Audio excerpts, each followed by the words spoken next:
Yeah, how's it going, boys? I'm back, and before we get started, subscribe, like, share, definitely subscribe, definitely like, definitely share. Like I tell you guys, I'm gonna keep on telling you guys, I talk about a lot of cool shit, so how to run numbers up.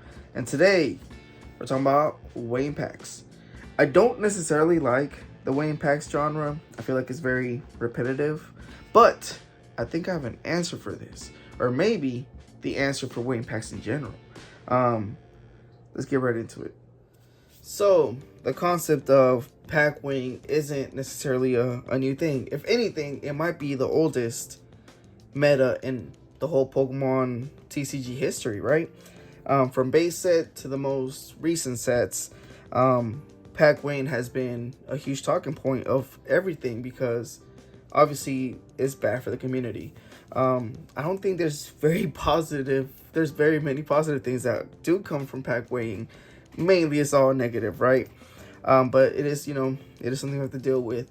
Obviously Pokemon isn't perfect, and also they're not blind to this. They have tried to kind of figure it out, right?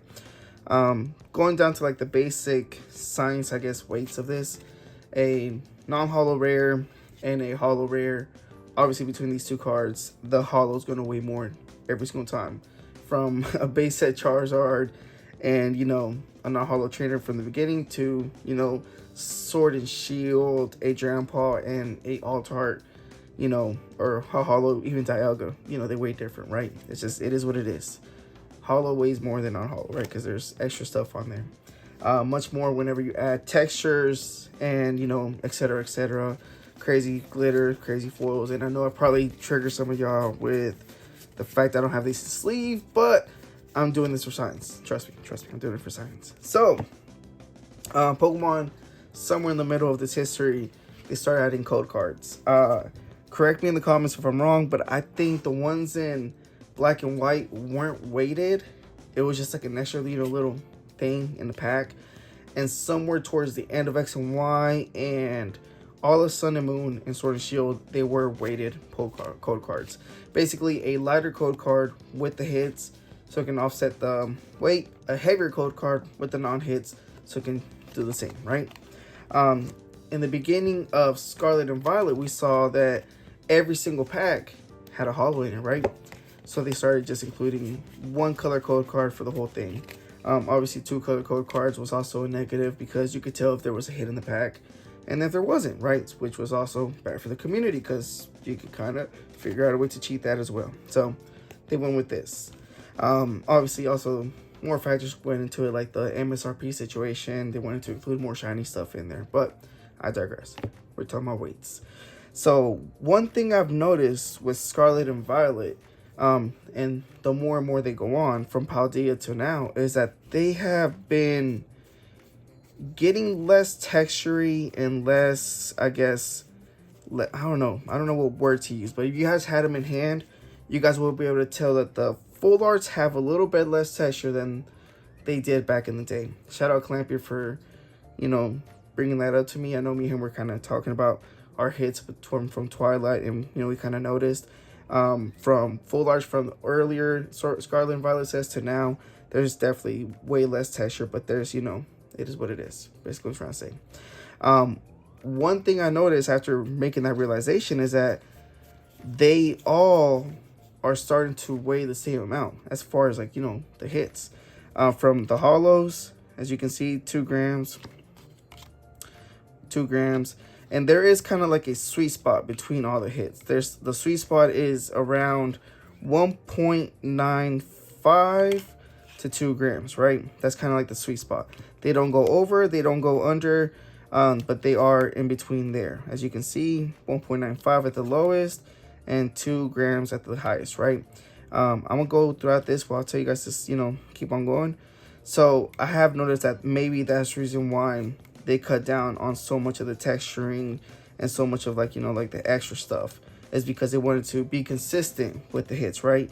And I'm guessing to be consistent with the hits so it can combat against, being able to be weighed, right? Which is all good. Obviously, we want that, right?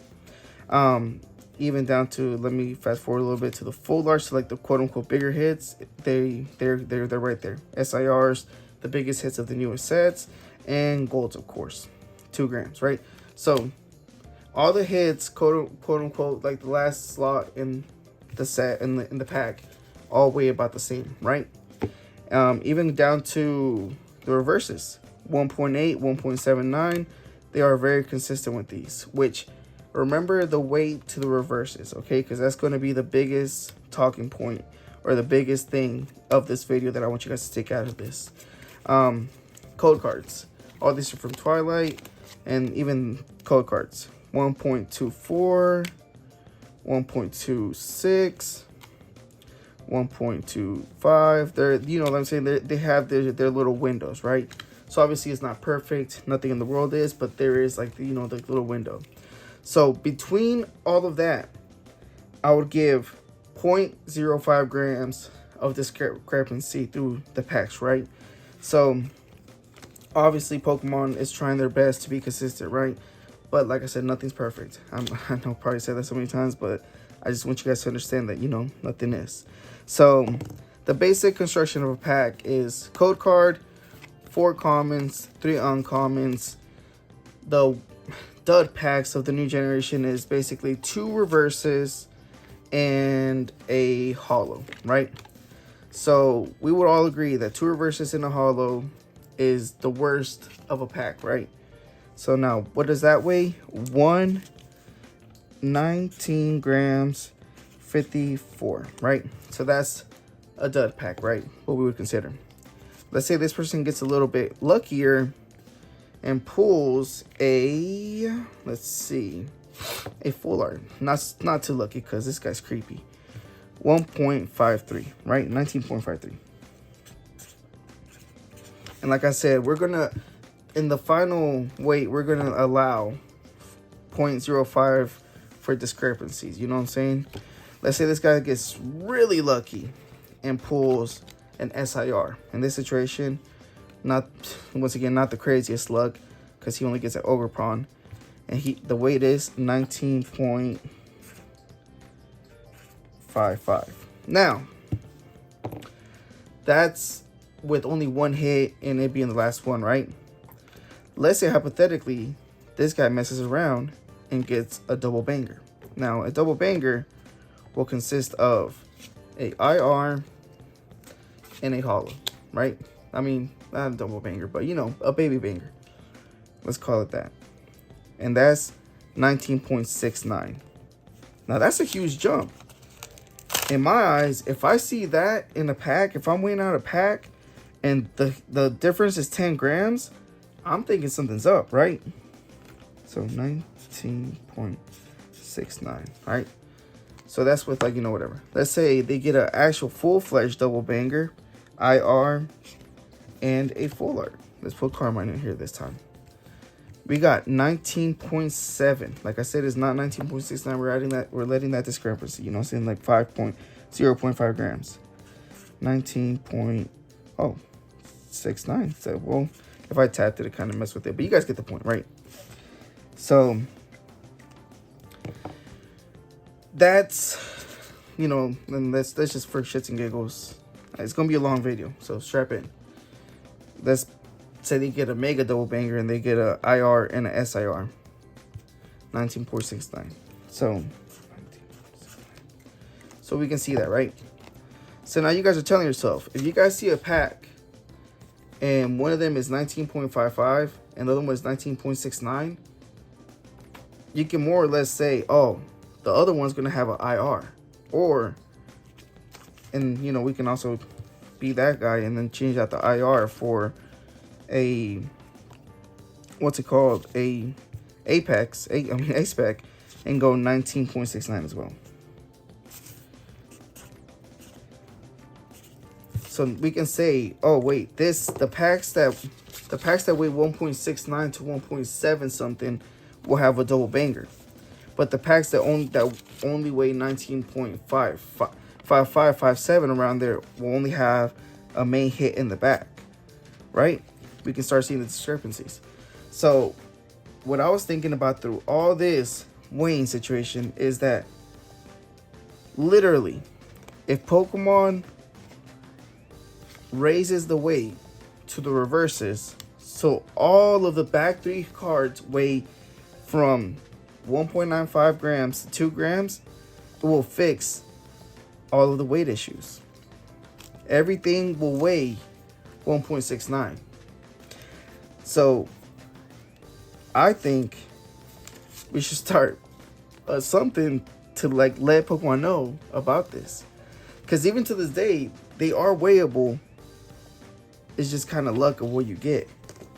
And I think the main culprit is reverse rares. I think if they were to fix the reverse rares, that would be the answer to this whole thing. But comment down below, let me know what you guys think. I've been spending like 3 hours trying to figure out this whole weight situation, and I think I have my point across. But you guys comment down below, let me know what you guys think. Either way, final weights, reverses should weigh more. All the hits are consistent, so yay Pokemon for all the hits being consistent. Boo Pokemon, reverses need to weigh 2 grams. I don't know the answer. The answer might be a heavier foil on them so they can weigh as much as that.